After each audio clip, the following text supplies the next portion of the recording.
Why is it so hard to fall asleep without porn? And how can I stop using it as a lullaby? Hey, my name is Drew, founder of Husband Material, where I help men outgrow porn.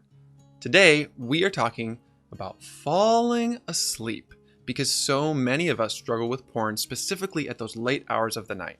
A couple months ago in my private group, I asked this question: when are you most likely to feel sexually triggered? And over 60% of the guys who responded said late at night. My friend Scott Cohn says, this makes a lot of sense because guys learn to masturbate at night to go to sleep. Orgasm releases oxytocin in the brain, which is a bonding hormone. Oxytocin also causes us to get sleepy.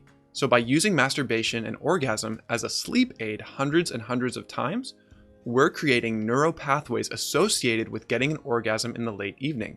As we do this over and over, we train our brains to not sleep until they get the orgasm. Makes sense, doesn't it? I thought that explains a lot. And I also wanted to go deeper. I wanted to learn more because I know that triggers are not random, that every trigger tells a story. And if so many of us are getting triggered while going to sleep, I wonder if there could be something more behind that.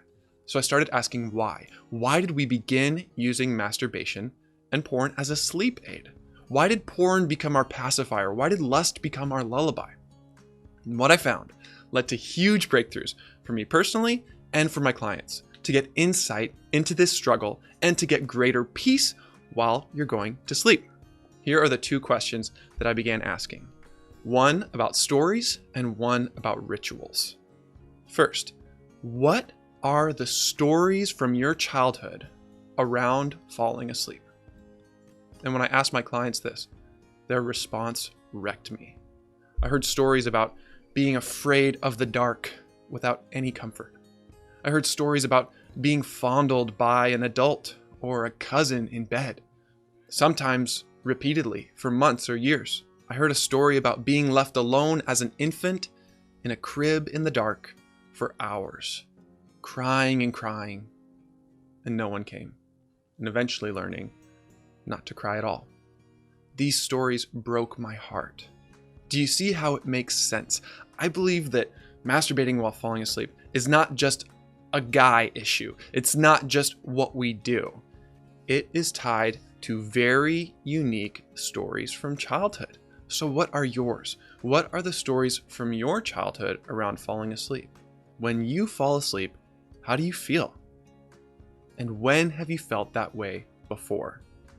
This will begin to help you get started on uncovering those stories. And the second question I want to ask is, what were your bedtime rituals? What was the routine that you went through every night? I used to think my routine was normal. We all think our bedtime routines are normal. Well, sometimes they're not. And when I began to examine my bedtime rituals from when I was a boy, it blew my mind. Here's what used to happen. I call it the switcheroo. One of my parents would come into my room and lie in bed with me, and the other would go into my sister's room and lie in bed with her. And then they would switch and do the same thing. I just thought this was totally normal. Apparently, not all parents do this. And not only did they do this, this pattern continued all the way through high school, all the way up until I went to college. I mean, for a 6-year-old, yeah, that makes sense. For a boy going through puberty at 13, for a 17-year-old, for an 18-year-old, this is not normal. And as I began to explore this ritual and these stories, I uncovered some unsettling details, which showed me that this was, yes, an expression of love and care, and also there were parts about it that were inappropriate. And at the same time, it was meeting such a deep need for me, a need for intimacy and closeness that I didn't feel with friends at school, that I didn't feel with my parents during the day when they were working so much. It was, in many ways, the most special time of every day for me. Was the time right before going to bed. And I remember craving sleepovers. And my favorite part of having a sleepover with a friend was the part right before we would fall asleep. When the lights are out and you get a little loopy, your filter's gone, things can be funny. It's raw, it's real. The conversation is so intimate. And sometimes those sleepovers turn sexual. I remember having a competition with a friend who could masturbate the fastest in the dark across the room from each other. So you can see how there's a pattern here of inappropriate intimacy, vulnerability that went a little bit too far, both with my parents and with my peers. So of course, I would grow up struggling with masturbating, watching porn around bedtime. So when we're able to explore these stories and understand what those rituals were that shaped us when we were young, we can begin to understand what it is that we really need. For some of those stories I told you about my clients, what did they need when they were afraid of the dark? Being fondled in bed, being left alone for hours. They needed safety, soothing, protection, a sense that everything's going to be all right. And for me, what did I need? I needed intimacy. I needed closeness and connection and that vulnerability that I felt with people that we couldn't necessarily have during the daytime. And this makes a lot of sense why some of the new rituals I developed were so powerful. When I was single, the most powerful ritual I ever used to help me get free from porn during a time when I felt very triggered was calling a friend, an ally, somebody who knew my story, who knew the specifics of my sexuality for 5 minutes every night for 21 days in a row. It was incredible, and it was exactly what I needed. It fit the shape of my story, to have that connection, to have that vulnerability, even if it was small, right before bed. In a healthy way, it was giving me what I needed and allowing me to give that to him too.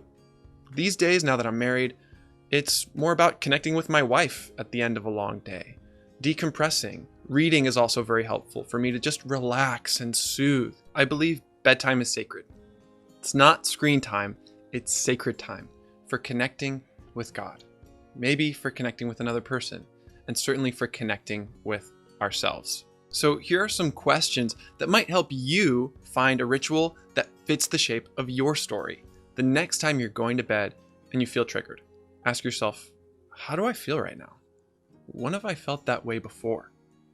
See what stories come up, and then create a new ritual that fits the shape of your story, that gives that boy what he needs to soothe, to self-regulate, to comfort, to find connection in a safe way, in a healing way, in a holy way. So if you want to fall asleep without porn, let me sum it all up for you.